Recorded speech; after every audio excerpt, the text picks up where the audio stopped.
الحمد لله نحمده ونستعينه ونؤمن به ونتوكل عليه ونعوذ بالله من شرور أنفسنا ومن سيئات أعمالنا من يهده الله فلا مضل له ومن يضلل فلا هادي له وأشهد أن لا إله إلا الله وأشهد أن محمدا عبده ورسوله أرسله بالهدى ودين الحق ليظهره على الدين كله وكفى بالله شهيدا اللهم صل على محمد وعلى آل محمد كما صليت على إبراهيم وعلى آل إبراهيم وبارك على محمد وعلى آل محمد كما باركت على إبراهيم وعلى آل إبراهيم إنك حميد مجيد أما بعد فإن خير الكلام كلام الله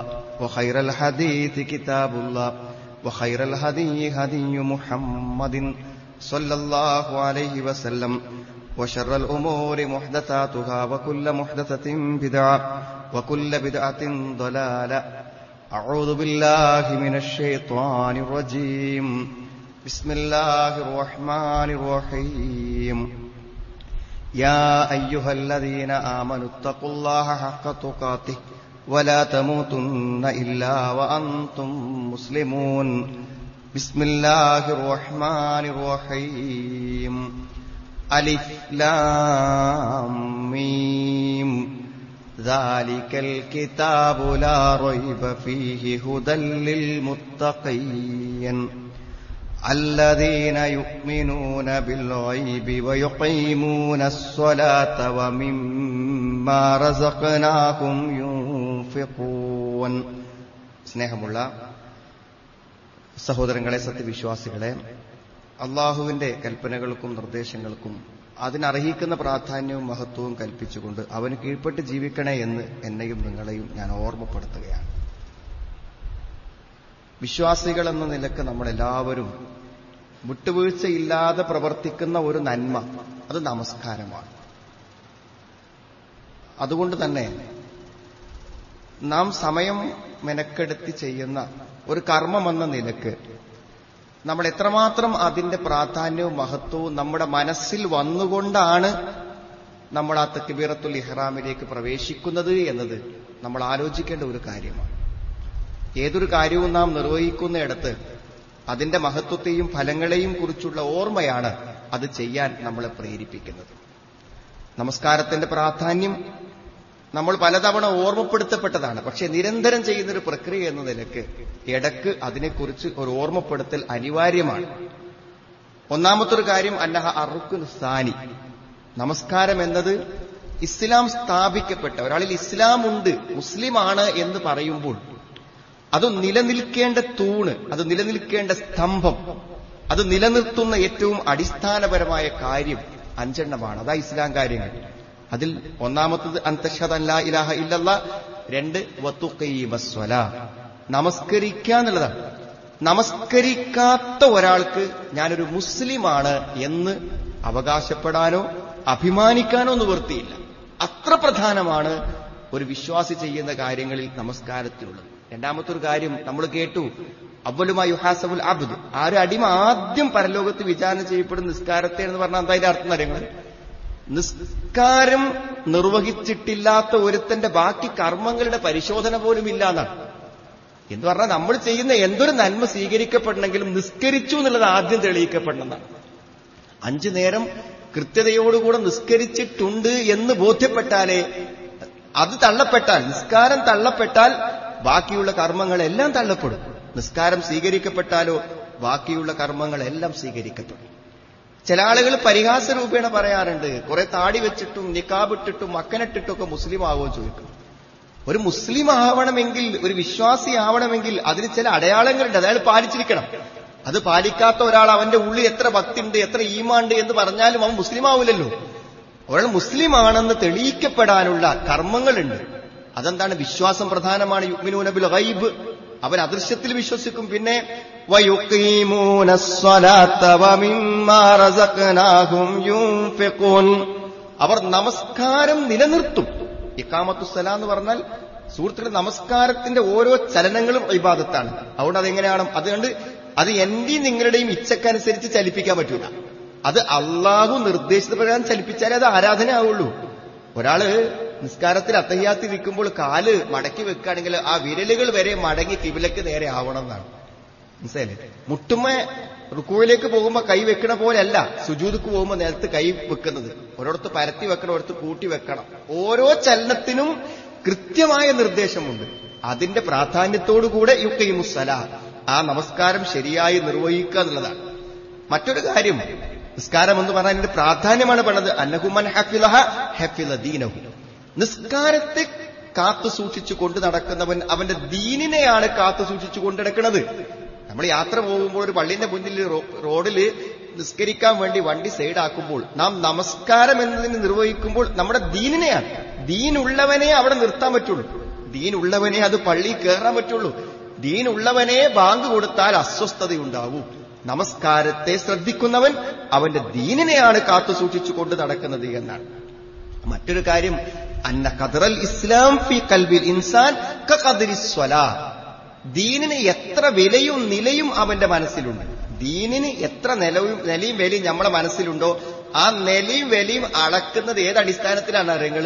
നിസ്കാരത്തിനോട് കാണിക്കുന്ന പ്രാധാന്യം. ഇപ്പൊ നിസ്കാരത്തോട് നാം കാണിക്കുന്ന ആദരവും ബഹുമാനവും മഹത്വബോധവും നമ്മുടെ ഇസ്ലാമിനോടുള്ള മഹത്വബോധമാണ്. ഇസ്ലാമിനോട് നമുക്ക് ഇതിന്റെ പ്രാധാന്യവും മഹത്വവും നമ്മൾ ഉൾക്കൊള്ളുന്നുണ്ടെങ്കിൽ നിസ്കാരത്തിന് ആ പ്രാധാന്യം കൊടുക്കുമെന്നാണ്.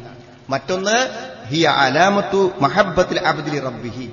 തന്റെ രക്ഷിതാവിനോട് ഒരടിമക്ക് ഇഷ്ടമുണ്ട്. എനിക്കെന്റെ പടച്ചവനെ ഇഷ്ടമാണ്. എനിക്ക് ജീവിതത്തിൽ തന്ന സമ്പത്ത്, സൗകര്യം, ആരോഗ്യം, എത്രയോ വിപത്തുക്കൾ നിരീക്കുന്ന കാവൽ, ഇതൊക്കെ പടച്ചോനാണ് തരാണ്. പടച്ചോന് ചെയ്യേണ്ട ഈ 5 നേരത്തിൽ ഞാൻ എന്ത് ചെയ്യാൻ പറ്റൂല, ഒരു അമാന്തം കാണിക്കാൻ പാടില്ല എന്ന ചിന്ത അത് അവന്റെ മനസ്സിലുണ്ടെന്നതിന്റെ തെളിവാണ് അവൻ നമസ്കാരത്തിന് താല്പര്യം കാണിക്കുന്നതും ശ്രദ്ധ പുലർത്തുന്നതും. അതേപോലെ നിസ്കാരത്തിന്റെ പ്രാധാന്യം പറയാൻ ഇതിന്റെ ഒന്നും ആവശ്യമില്ല സുഹൃത്തുക്കളെ. ഇന്നിപ്പോ കോവിഡിൽ ചികിത്സ കിടക്കുന്ന ഒരു സുഹൃത്ത് ഈ ജുമാന്റെ തൊട്ട് മുമ്പ് ഒരു സംശയം ചോദിക്കാൻ വേണ്ടി വിളിച്ചു. അയാൾക്ക് എന്താ സംശയം? എന്താ ഉള്ളത്? നിസ്കാരത്തിന്റെ രൂപത്തെക്കുറിച്ച്. ശ്വാസം കിട്ടാഞ്ഞിട്ട് ഓക്സിജൻ കൊടുത്ത് കിടക്കുമ്പോൾ നിസ്കാരത്തിന്റെ രൂപത്തെക്കുറിച്ച് ചോദിക്കാൻ വേണ്ടി അയാൾ രോഗാവസ്ഥയിൽ ഫോൺ ചെയ്യണം. അപ്പൊ നിസ്കാരം എന്താ? അത് യുദ്ധസമയത്ത് വേണം, സമാധാന സമയത്ത് വേണം, രോഗസമയത്ത് വേണം, യാത്രയിൽ വേണം, വീട്ടിലിരിക്കുമ്പോ വേണം, ഏത് സന്ദർഭത്തിലും വേണം. അങ്ങനെ ചെയ്യേണ്ട ഒരു കർമ്മം എന്ന് പറഞ്ഞാൽ തന്നെ അതിന്റെ പ്രാധാന്യം മനസ്സിലാക്കാൻ അതുതന്നെ പോലെ എന്നുള്ളതാണ്. ഇങ്ങനെയൊക്കെ നമ്മൾ പ്രാധാന്യത്തോടെ നിസ്കാരം നിർവഹിച്ചാൽ സമറാത്തു സ്വലാ, ആ നമസ്കാരത്തിന് ചില സൽഗുണങ്ങൾ, സൽഫലങ്ങൾ, അത് എന്റെയും നിങ്ങളുടെയും ജീവിതത്തിൽ യഥാർത്ഥ നമസ്കാരം പരിവർത്തനങ്ങൾ സൃഷ്ടിക്കും. മനസ്സാന്നിധ്യത്തോടുകൂടെ തുടക്കം മുതൽ അവസാനം വരെ അള്ളാഹുവിന്റെ സ്മരണ നിലനിർത്തിക്കൊണ്ട് ചെയ്യുമ്പോൾ അത് നമ്മുടെ ജീവിതത്തിൽ സൽഫലങ്ങൾ ഉണ്ടാക്കും. എന്തൊക്കെയാണ് ആ സൽഫലം? ഒന്ന്, അന്നൽ മുഹാഫള അലൈഹ സബബുൻ ലിഖബൂലി സാഇരിൽ അഅ്മാൽ. ഞാൻ നേരത്തെ പറഞ്ഞല്ലോ, ഏത് അമലും അള്ളാഹു അങ്ങനെ സ്വീകരിച്ചു പോകും. നമ്മൾ എന്ത് ചെയ്താലും പടച്ചവൻ അതങ്ങനെ സ്വീകരിക്കും. എപ്പോ? നിസ്കാരത്തിൽ കണിശതയും കൃത്യതയും ഉള്ളതുകൊണ്ട് നമ്മുടെ അമലുകളൊന്നും വെറുതെ ആവില്ല. എല്ലാ അമലും അള്ളാഹുവിലേക്ക് ഉയരും. ഏറ്റവും വലിയ ഗുണമല്ലേ നിസ്കാരം കൊണ്ട്? ഇപ്പൊ എത്ര കാത്തു സൂക്ഷിക്കണം നാം നമസ്കാരം. രണ്ടാമത്തൊരു കാര്യം, അത് നമുക്ക് നമ്മളെക്കുറിച്ചൊരു വിഷമം. പടച്ചവൻ ഞാനൊരു ശരിക്കൊരു വിശ്വാസിയാണോ, ഇതൊക്കെ ഞാൻ ആൾക്കാരോടൊന്ന് കാട്ടിക്കൂട്ടാൻ വേണ്ടി ചെയ്യാണോ? നമുക്ക് നമ്മെക്കുറിച്ച് എന്തോ ഒരു ആത്മവിശ്വാസക്കുറവ്. അപ്പൊ നമ്മളിങ്ങനെ ചിന്തിച്ചാൽ മയായി, ഞാൻ സുബൈക്കൊക്കെ അത്ര കൃത്യമായിട്ട് ഞാൻ പള്ളിയിൽ പോകുന്നുണ്ടല്ലോ, ഇശാ ജമാഅത്തെ നഷ്ടപ്പെടുത്തല്ലോ, അസ്റൊക്കെ ആ സമയത്ത് നിർവഹിച്ചില്ലേ എന്ന് ഇതൊന്നും ആരും കാണിക്കാൻ വേണ്ടി അല്ലല്ലോ എന്ന് നമുക്ക് സ്വയം, ഞാനൊരു മുനാഫിക്കല്ല, ഒരു കപടനല്ല, ഞാനൊരു സത്യസന്ധമായ ഒരു മുസ്ലിമാണ്, വിശ്വാസിയാണ് എന്ന് നമുക്ക് തോന്നണമെങ്കിൽ നാം എന്ത് ചെയ്യണം? നമസ്കാരത്തിൽ അതിന് ശരിയായ സൂക്ഷ്മത പുലർത്തണം എന്നതാണ്. മറ്റൊരു കാര്യം, നാളെ ഫിറഔന്റെ കൂടെ, ഹാമാന്റെ കൂടെ, അള്ളാഹുവിന്റെ ഏറ്റവും കൊടിയ ശത്രുക്കളോടൊപ്പം കിടക്കുന്നവരാരെങ്കിലും നിസ്കരിക്കാത്തവരാണ്. നിസ്കരിക്കാത്തവരെ അവരൊപ്പം കിടക്കേണ്ടി വരുള്ളൂ. അപ്പോൾ ആ വലിയ അക്രമികളിൽ നിന്ന് അള്ളാഹുവിന്റെ ഏറ്റവും വലിയ ശത്രുക്കളോടൊപ്പം നരകത്തിൽ കടക്കാതിരിക്കുവാനുള്ളൊരു കാരണം ഒരാൾ നിസ്കരിക്കുന്നു എന്നതാണെന്ന് നബി സ്വല്ലല്ലാഹു അലൈഹി വസല്ലം പ്രത്യേകം എടുത്തു പറഞ്ഞിട്ടുണ്ട്. മറ്റൊരു കാര്യം സുഹൃത്തുക്കളെ, തഫ്രീജു ഹമ്മിൽ ഖൽബ്, ഹൃദയത്തിന്റെ മനോദുഃഖങ്ങൾക്ക് അതൊരു പരിഹാരമാണ്. നമസ്കാരം വളരെ ഏകാഗ്രതയോടുകൂടി നിർവഹിക്കുന്ന ഒരാൾക്ക് മാനസിക വിഷമങ്ങളിൽ നിന്നും വ്യതകളിൽ നിന്നും മനോദുഃഖങ്ങളിൽ നിന്നൊക്കെ രക്ഷ കിട്ടുന്നതാണ്. വിഷാദങ്ങളിൽ നിന്നൊക്കെ രക്ഷ കിട്ടും. ഖുർആൻ പറഞ്ഞൊരു കാര്യമാണ്, ഇന്നൽ ഇൻസാന ഖുലിക ഹലുവ, ഇദാ മസ്സഹു ശർറു ജസൂഅ വഇദാ മസ്സഹുൽ ഖൈറു മനൂഅ ഇല്ലൽ മുസല്ലീൻ. ചെറിയൊരു വിഷമം വരുമ്പോൾ ആകെ അസ്വസ്ഥനാകുക. അതാണ് എന്തെങ്കിലുമൊക്കെ ഗുണങ്ങളും ജീവിതത്തിൽ അനുഗ്രഹങ്ങളൊക്കെ കിട്ടിക്കഴിഞ്ഞാൽ പിന്നെ നല്ല കാര്യങ്ങളൊന്നും ചെയ്യാതെ ഒരു മുടക്കക്കാരനായി നിൽക്കുക. ഇതൊന്നും ആരെ രക്ഷപ്പെടുക? ഇല്ലൽ മുസല്ലീൻ. നിസ്കരിക്കുന്ന നിസ്കാരം ശരിയായ രൂപത്തിൽ കൃത്യതയോടെ നിർവഹിക്കുന്ന ആൾക്ക് ഹൃദയത്തിന് എന്ത് ചെയ്യുന്നറിയോ? മനോദുഃഖങ്ങൾ ഉണ്ടാവില്ല. അതേപോലെ തന്നെ വതഖവിയത്തു, ഹൃദയത്തെ ശക്തിപ്പെടുത്തും. നിസ്കാരം നമ്മുടെ ഹൃദയങ്ങൾക്ക് ആത്മബലം നൽകും. വൻഷിറ, അതിനെ വിശാലമാക്കി തരും. ഈ ഗുണങ്ങളൊക്കെ നിസ്കാരത്തിനുണ്ട്. മറ്റൊന്ന് പറഞ്ഞത്, നമ്മളെല്ലാവരും പ്രയാസപ്പെടുന്ന ഒരു കാര്യമാണ്, തിന്മകൾ നമ്മളെ പിടിച്ചു വലിക്കുന്ന ഒരു കാലഘട്ടത്തിൽ നമ്മൾ ജീവിക്കണം. അത്രമാത്രം എത്ര വേണ്ടെന്ന് വെച്ചാലും നമ്മുടെ വികാരങ്ങളും ഏത് രംഗങ്ങളിലാണെങ്കിലും നമ്മളെ പിടിച്ചു വലിക്കും. അതിന് നമുക്കൊരു ഒരു സംരക്ഷണം, അള്ളാഹുവിന്റെ ഒരു കാവൽ, അത് നിസ്കാരം കൊണ്ട് കിട്ടുന്നതാണ്. ഇന്ന സ്വലാത്ത് തൻഹാനിൽ ഫഹ്ശാഇ വൽ മുൻകർ. യഥാർത്ഥ നമസ്കാരം ഒരു വിശ്വാസിയിൽ തിന്മയിൽ നിന്ന് അവനെ തടയാൻ പര്യാപ്തമാണ് എന്നതാണ്. മറ്റൊന്ന്, ഒരു ജീവിതത്തിൽ തന്നെ മൊത്തം ഉന്മേഷം വരുന്നതാണ്. അവന്റെ മുഖത്തിനൊരു പ്രകാശം, അവന്റെ അവയവങ്ങളിൽ ഒരു ഉന്മേഷം, അതേപോലെ തന്നെ അവന്റെ പ്രശ്നങ്ങളൊക്കെ അവൻ അറിയാതെ പരിഹരിച്ചു പോകുന്ന ഒരു അവസ്ഥ, അതേപോലെ തന്നെ ദേഹേച്ഛകൾക്ക് ഒരു നിയന്ത്രണം, ഇങ്ങനെയുള്ള ധാരാളം ഗുണങ്ങൾ, അള്ളാഹുവിന്റെ കാരുണ്യം ലഭിക്കുവാനുള്ള ഒരവസരം, മനസ്സിന് ഒരു ഭയങ്കരമായ സന്തോഷം, ഒരു വെളിച്ചം, ഇതൊക്കെ എന്ത് ചെയ്യും? യഥാർത്ഥമായ ഏകാഗ്രമായ നമസ്കാരങ്ങളെ കൊണ്ട് കിട്ടുമെന്നാണ്. മറ്റൊന്നെന്താ വെച്ചാൽ, നമസ്കാരം ചെയ്യുന്ന പല ആളുകളെ കുറിച്ച് നമ്മൾ പറയും, നിസ്കരിക്കുകയൊക്കെ ചെയ്യും, ഒരു ഗുണമല്ല, ഒരു 10 റുപ്യ വായ്പ വെച്ചാൽ കടം കൂടി തരൂല എന്ന് പറയും. അങ്ങനെ ഉണ്ടാവില്ല എന്നാണ്. നമസ്കാരം ഒരു വ്യക്തിയെ എന്ത് ചെയ്യുന്നത്? വ്യത്യസ്തമായ സ്വഭാവ ഗുണങ്ങൾക്കും നന്മകൾക്കും പ്രേരിപ്പിക്കുന്നതാണ്. അവിടെ ആത്മാർത്ഥമായിട്ട് ചെയ്യുന്ന ഒരു വ്യക്തിയാണെങ്കിൽ അതിന്റെ ഫലങ്ങളെക്കുറിച്ചും ശരിക്കും അതിന്റെ പ്രാർത്ഥനകളെക്കുറിച്ചും ശരിക്കും മനസ്സിലാക്കി ഉൾക്കൊള്ളുന്ന ഒരാള്, അവൻ സ്വയം നന്മകൾക്കൊരു കാരണമാകാൻ ആ നമസ്കാരത്തിന് പറ്റുമെന്നാണ് പറയുന്നത്. അതേപോലെ തന്നെ മറ്റൊന്ന്, നിസ്കാരം എന്ന് പറയുമ്പോൾ മനസ്സിലാക്കേണ്ടത് നമ്മൾ കൂട്ടായിട്ടാണ് നിർവഹിക്കേണ്ടത്, ജമാഅത്തായിട്ടാണ് നിർവഹിക്കേണ്ടത്. ഇപ്പൊ നമ്മൾ കൊറോണയായിട്ട് പള്ളിയിൽ നിന്നൊക്കെ പല ആളുകളും ജമാഅത്തുകളും മുടങ്ങിക്കഴിഞ്ഞപ്പോൾ പിന്നെ നമ്മൾ പള്ളിയിലേക്ക് സാഹചര്യങ്ങളും സംഗതികളൊക്കെ ഒത്താൽ പോലും പള്ളിയിലേക്ക് വരുന്ന ശീലം ചിലപ്പോഴൊക്കെ നഷ്ടപ്പെട്ടു പോകുന്നൊരവസ്ഥ ഉണ്ടാവുന്നുണ്ട്. എല്ലാ നമസ്കാരത്തിന് ഈ സാമൂഹികമായി നിർവഹിക്കുന്ന ഒരു ഗുണങ്ങളുടെ സുഹൃത്തുക്കളെ, ചില ആളുകൾ മരിച്ചാൽ പോലും നമ്മൾ അറിയില്ല. പള്ളിയിൽ സ്ഥിരം വരുമ്പോഴൊക്കെ രോഗമായാൽ അറിയും, അസുഖമായ അറിയും, കുറേ പ്രാർത്ഥന കിട്ടും. മറ്റേ നമ്മൾ പറയണം ഞാനിങ്ങനെ അസുഖമായി കിടക്കുകയാണ്. മറ്റേ പള്ളിയിൽ വരുന്ന ഒരാൾ വന്നില്ലെങ്കിൽ എല്ലാവരും ചോദിക്കും, അദ്ദേഹത്തിൽ ആ നാട്ടിൽ ഏറ്റവും നന്നായി ദീന് കൊണ്ടുനടക്കണവരല്ലേ ജമാഅത്തിന് വരിക, അവരത് അറിയും, അവരുടെ ഒരു പ്രാർത്ഥന കിട്ടും. എത്ര ഗുണങ്ങളുണ്ട് അറിയങ്ങൾ. നമ്മുടെ എന്തെങ്കിലും അപാകത ഉണ്ടെങ്കിൽ അത് തിരുത്തി തരും. അങ്ങനെ ധാരാളം ഗുണങ്ങൾ സ്ഥിരമായി നമ്മൾ പള്ളിയിൽ വരുമ്പോൾ അതുകൊണ്ടുണ്ടാകുന്നുണ്ട് എന്നാണ്. അതേപോലെ തന്നെ മറ്റൊന്നെന്താ പറയുക, ഇൽഹാറു ശആഇർ ഇസ്ലാം, ഇസ്ലാമിന്റെ ചിഹ്നങ്ങളെ പ്രകടിപ്പിക്കാൻ. നമുക്കറിയാലോ, ഏറ്റവും വലിയ തിരക്കുള്ള ആൾക്കാരും ആ പള്ളിയിൽ വന്ന് നിസ്കരിക്കുമ്പോൾ അവരൊക്കെ ബഹുമാനിക്കുന്ന ആൾക്കാരുണ്ടാവും, മുസ്ലിങ്ങളല്ലാത്ത ആൾക്കാരുണ്ടാവും. എന്താ ഇതിലൊക്കെ ഇത്ര വലിയ കാര്യം? എത്ര തിരക്കുണ്ടെങ്കിലും ഈ 5 വക്ത് പള്ളികൾക്ക് കയറാനുള്ള കാരണം എന്താണ്? അത് ഇസ്ലാമിനെ കുറിച്ച് തന്നെ ഒരാൾ ചിന്തിക്കുവാനുള്ള ഒരു യഥാർത്ഥ കാരണമായി മാറും. ഇസ്ലാമിനെ കുറിച്ച് തന്നെ ഒരാൾ ചിന്തിക്കാനും ആലോചിക്കാനും ഒരു പ്രബോധനത്തിന് പോലും കാരണമായി തീരും നാം നമസ്കാരത്തിൽ കാണിക്കുന്ന കണിശത എന്നാണ്. അതുകൊണ്ട് നാം നിസ്കരിക്കുന്നവരാണ് സുഹൃത്തുക്കളെ, അതിന്റെ രൂപം, അതിൽ ചെന്ന പ്രാർത്ഥനകൾ, അതിന്റെ സമയനിഷ്ഠ, ജമാഅത്ത്, ഇതെല്ലാം എത്രമാത്രം സൂക്ഷിക്കുന്നു നമ്മൾ ആലോചിക്കാം. നമ്മുടെ ദീനിന്റെ അറിവിനനുസരിച്ച്, അള്ളാഹുവിനോടുള്ള ഭക്തിക്കനുസരിച്ച് നമ്മുടെ നമസ്കാരത്തിന്റെ ഭക്തിയിലും അതിന്റെ പ്രാധാന്യത്തിലും രൂപത്തിലും പ്രാർത്ഥനയിലും എല്ലാം വ്യത്യാസം വരും. ആ നമസ്കാരം സ്വീകരിക്കപ്പെടുകയും അതുമൂലം മറ്റ് അമലുകൾ സ്വീകരിക്കപ്പെടുകയും നമസ്കാരത്തിന്റെ ഉന്നതമായ പ്രതിഫലങ്ങൾ ഇഹലോകത്തും പരലോകത്തും ലഭിക്കുകയും ചെയ്യുന്നവരിൽ അള്ളാഹു നമ്മെ എല്ലാവരെയും ഉൾപ്പെടുത്തുമാറാവട്ടെ. അൽഹംദുലില്ലാഹ് ഹംദൻ കസീറൻ ത്വയ്യിബൻ മുബാറകൻ ഫീഹി വസല്ലല്ലാഹു അലാ മുഹമ്മദിൻ വഅലാ ആലിഹി വസ്വഹാബിഹി അജ്മഈൻ അമ്മാ ബഅദ്. ഒരിക്കൽ കൂടെ അള്ളാഹുവിനെ സൂക്ഷിച്ച് ജീവിക്കണമെന്ന് എന്നെയും നിങ്ങളെയും ഞാൻ ഓർമ്മപ്പെടുത്തും. നമസ്കാരത്തിന്റെ അത്ഭുതകരമായ ഒരു ഫലം, നിസ്കാരം കൊണ്ട് കിട്ടാവുന്ന ഏറ്റവും അത്ഭുതകരമായ ഒരു ഫലം എന്ന നിലയ്ക്ക് പണ്ഡിതന്മാർ പറഞ്ഞൊരു കാര്യമാണ്. നിസ്കാരം എന്ന് പറയുമ്പോൾ ഫർള് മാത്രമല്ലല്ലോ, ഫർളിലൂടെ അള്ളാഹുലേക്ക് അടുക്കാൻ നമുക്ക് പറ്റും. സുന്നത്തുകൾ കൂടെ വർദ്ധിപ്പിക്കുമ്പോൾ അള്ളാഹുലേക്കുള്ള സാമീപ്യം കൂടുതൽ. എത്രമാത്രം സുന്നത്തുകളാണ്, റവാത്തിബായിട്ട്, രാത്രി നിസ്കാരമായിട്ട്, ളുഹയായിട്ട്, ധാരാളം നമസ്കാരങ്ങളുണ്ട്. ഈ നമസ്കാരങ്ങളിലൊക്കെയുള്ള സുജൂദുകളിലൂടെ നാം അള്ളാഹുലേക്ക് അടുക്കുകയാണ് ചെയ്യുന്നത്. അങ്ങനെ അള്ളാഹുലേക്ക് അടുത്താലുണ്ടാകുന്ന അത്ഭുതകരമായ ഫലം എന്ന് ചോദിച്ചാൽ എന്താ വെച്ചാൽ, അവൻ എന്നോട് ചോദിച്ചാൽ ലഉഅത്തിയന്നഹു, അവന് നാം നൽകിയിരിക്കുന്ന. അപ്പൊ വളരെ കൃത്യമായ നമസ്കാരങ്ങൾ നിർവഹിക്കുന്ന ഒരു വ്യക്തി അവന്റെ ചില ആവശ്യങ്ങൾ അള്ളാഹുവോട് പറഞ്ഞാൽ അതിന് അത്ഭുതകരമായ ഫലങ്ങൾ ഉണ്ടാവും ചോദിക്കുമ്പോഴൊക്കെ.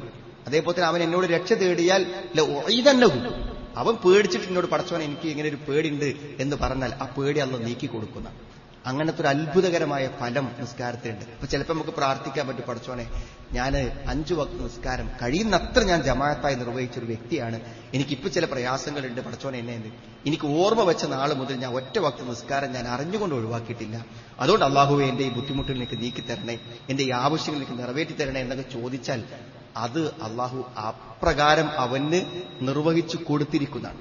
അപ്പൊ ഫർളുകളാണ് അള്ളാഹുവോട് അങ്ങനെ വസീലയാക്കാൻ പറ്റിയ ഏറ്റവും നല്ല മാർഗം. ഫർളാണല്ലോ നിസ്കാരം. അതുകൊണ്ട് നിസ്കാരത്തിന്റെ ഫർളുകളെ കൂടുതൽ ശ്രദ്ധയോടുകൂടിയും സൂക്ഷ്മതയോടുകൂടിയും നിലനിർത്താൻ നമ്മൾ ശ്രമിക്കുക. എല്ലാ നമസ്കാരങ്ങളും മനസാന്നിധ്യത്തോടെ നിർവഹിക്കാൻ ശ്രമിക്കുക. നമസ്കാരത്തിന്റെ രൂപങ്ങൾ നമ്മൾ കൃത്യമായി മനസ്സിലാക്കുക. അതിന്റെ പ്രാർത്ഥനകൾ ചെറുപ്പത്തിലൊക്കെ പഠിച്ചതായിരിക്കും അലസമായിട്ട്, അതൊക്കെ പകുതി വിട്ടും പകുതി മുറിഞ്ഞൊക്കെ ആയിരിക്കും ചില. അതൊന്ന് നോക്കി എവിടെന്നെങ്കിലൊക്കെ നമ്മൾ നെറ്റിലടിച്ചാൽ നമുക്ക് കിട്ടും. ഒന്ന് നോക്കിയിട്ട് നമ്മൾ ചെല്ലണതും അതിന് ശരിക്കുള്ളതും തമ്മിൽ എന്തെങ്കിലും തെറ്റുകളുണ്ടോ നോക്കുക, അതിന്റെ അർത്ഥമൊക്കെ ഒന്ന് മനസ്സിലാക്കുക. അങ്ങനെ മനസാന്നിധ്യത്തോടുകൂടെ സൂക്ഷ്മതയോടും വല്ലതിനും അല്ല സ്വലാത്തിനും യുഹാഫിലും നിസ്കാരത്തെ അവർ ശ്രദ്ധ പുലർത്തും. ഉലൈക ഫീ ജന്നാത്തി മുക്രമുൻ, അവരാണ് സ്വർഗത്തിന്റെ അവകാശികൾ. അതുകൊണ്ട് സ്വർഗത്തിന്റെ അവകാശികളാവാൻ, നമസ്കാരത്തിന്റെ സൽഫലങ്ങൾ ലഭിക്കാൻ അള്ളാഹു നമുക്ക് എല്ലാവർക്കും തൗഫീക്ക് പ്രദാനം ചെയ്യുമാറാവട്ടെ. അള്ളാഹുവെ, നമസ്കാരം അതിന്റെ ചിട്ടയോടുകൂടെയും അതിന്റെ പൂർണ്ണതയോടുകൂടെയും നിലനിർത്തുകയും ചെയ്യുന്നവരുടെ കൂട്ടത്തിൽ അള്ളാഹുവെ ഞങ്ങളെ എല്ലാവരെയും ഉൾപ്പെടുത്തണം റഹ്മാൻ. എല്ലാ പരീക്ഷണങ്ങളിൽ നിന്നും പ്രതിസന്ധികളും ഞങ്ങളെ നീ കാത്തുരക്ഷിക്കണം റഹ്മാൻ. നമ്മുടെ ഈ ഒരാഴ്ചയിൽ തന്നെ നമ്മുടെ പല സുഹൃത്തുക്കളും പല രോഗങ്ങളും കാരണം മരണപ്പെട്ടു പോയിട്ടുണ്ട്. നമ്മുടെ സ്ഥിരമായ ദീന്റെ എല്ലാ കാര്യങ്ങളും ശ്രദ്ധ പുലർത്തി നമ്മുടെയൊക്കെ കൂടെയുള്ള ആളുകളാണ് അവരൊക്കെ.